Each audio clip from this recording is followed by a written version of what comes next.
هرچند پس از رویداد قلاردوی 209 شاهین وزیر دفاع و لویدریستیز از مقامهایشان کنار رفتند، اما شمار از فعالان مدنی میگویند کسانی که در جلوگیری از این رویداد غفلت کرده‌اند باید به ارگان‌های عدلی و قضایی معرفی شوند. قیس ظهیر و عبدالناصر، دو تن از این فعالان مدنی، در این باره میگویند مبنی بر استعفا و بر کناری وزیر دفاع، لویدریستیز و چند تن از قماندانان قلاردو را در شرایط فعلی و بجا دانسته، اما استعفا و برکناری آنها را برای آنان بسنده نمی‌دانیم و باید آنها برای جوابگویی به محاکمه کشانیده شوند.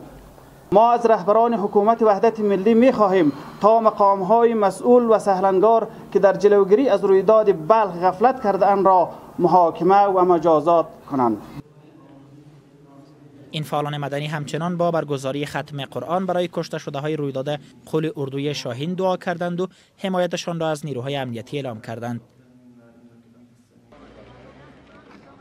در حمله مهاجمان بر قلاردوی شاهین که روز جمعه صورت گرفت، بر اساس گزارش‌ها 153 تن کشته و حدود 87 زخمی بر جا گذاشت.